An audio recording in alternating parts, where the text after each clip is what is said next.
All right, everybody, what's up? Today's project, I'm going to be building a small tortoise pen.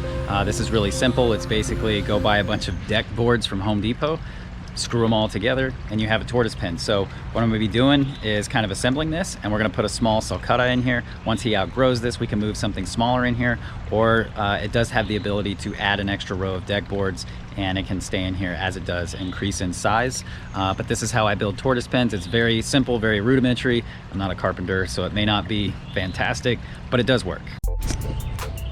Great, so one thing you'll see that I've done is I've actually gone and I kind of countersink each baseboard just a few inches into the ground. It also helps even it out in the way it sits in the ground. Now, obviously over time and with some rain, it's gonna actually settle in there a bit more. But this also helps for when they walk along that edge, they're not seeing any gaps in the bottom, and it won't really encourage them to dig. And you know, like any enclosure, you wanna always monitor it. So keep an eye on it, keep an eye on what the turtle or tortoise is doing in there. If you do see a spot where it looks like they're digging at the bottom, you can always come along later, add something along the bottom, whether you add some screen or some metal or some plastic, some kind of liner for the bottom. For this particular setup, I plan on adding a dug-in hide, and I'm thinking that that's gonna kind of help eliminate the sulcata's desire to kind of dig at the edges. So we'll see how it goes. Obviously, no enclosure is ever truly done, so this is just the beginning. So let's get back to work.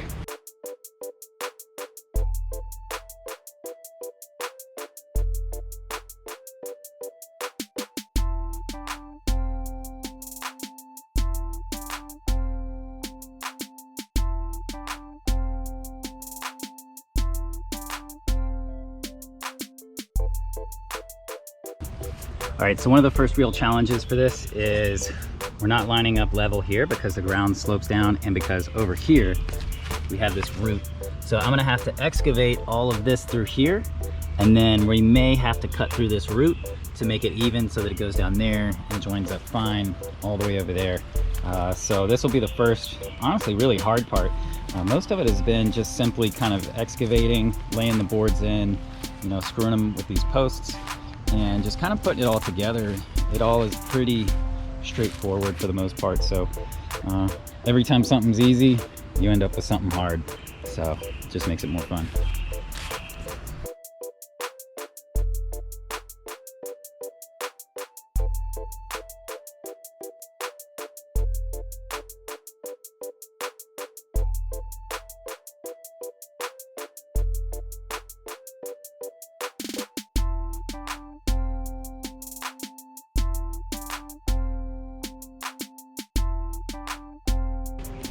All right, so I was nearly finished, and my drill ran out of battery.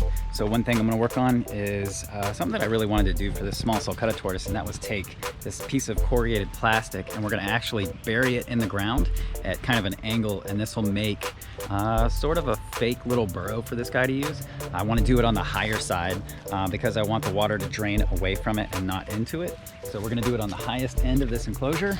We're gonna dig a hole right here, put that piece of plastic in there, and make a fake burrow. So haven't done this before, I wanna see how it goes. So I'm kind of excited to try it out. So let's get started.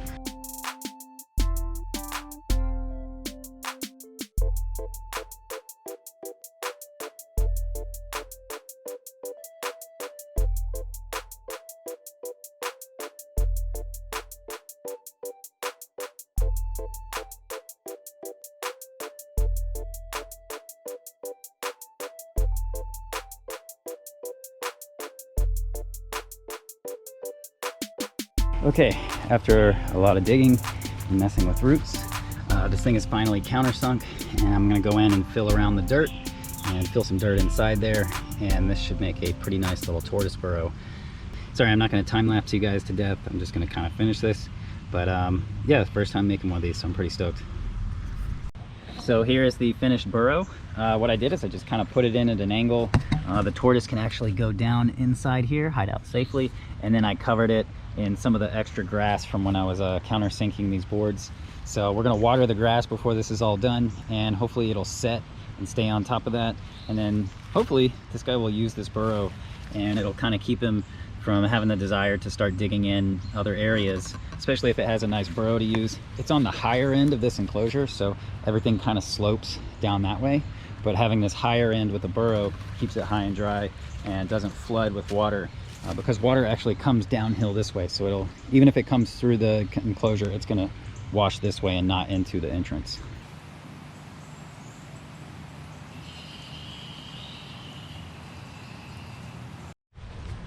All right, so while I finish up putting in the screws on the rest of it, I put the sulcata in here to kind of familiarize itself and get to kind of play around with the burrow that I made, which he's clearly showing no interest in. He wants to explore. I also put down some grass seed. This is good. It's going to get some of the grass growing after the next couple rains. We'll start to see some grass. So right now, just letting him get acclimated, and gonna end up putting in the screws in the rest of this, and then we'll be done.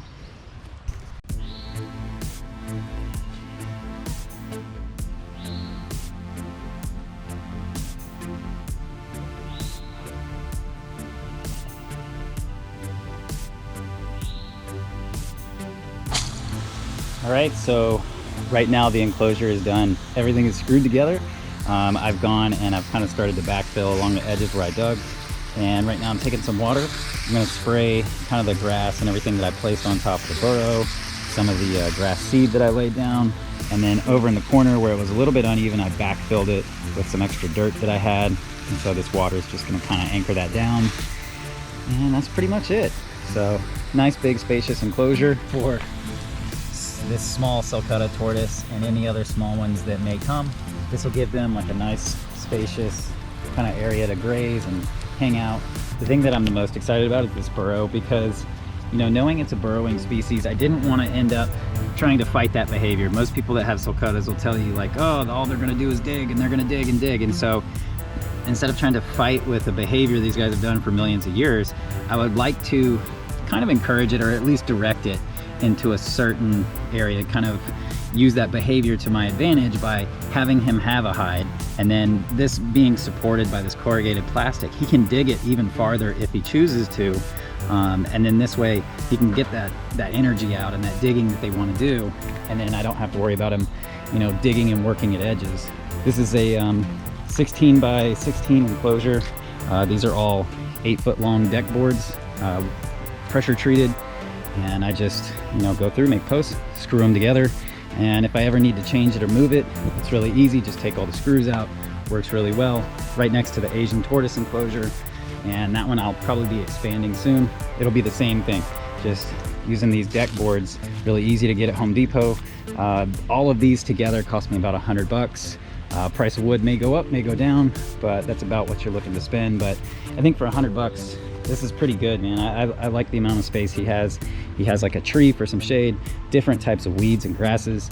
And over here, I actually planted, this is a hibiscus. So I can actually take these hibiscus leaves, we'll take some off, and we'll see if he wants to eat them. You gonna go for that, dude? Hibiscus. Everyone says you're supposed to like it. It's gonna be fun to watch this enclosure change and mature over the years. I don't believe any enclosure is ever truly done.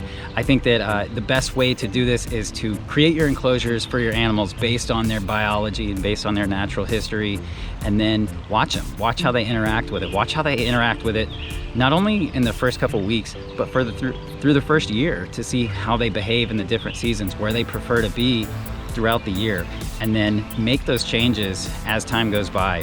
Enclosures should always be changing, always be advancing with time. So that's just my 2 cents. Yeah. All right, thank you everyone for watching this video. Big thank you to the Patreon members. You guys made this happen. You guys funded this pen. So this all happened because of you. His life got better because of you. So thank you. Like, comment, subscribe, and I'll see you guys on the next one. Peace out.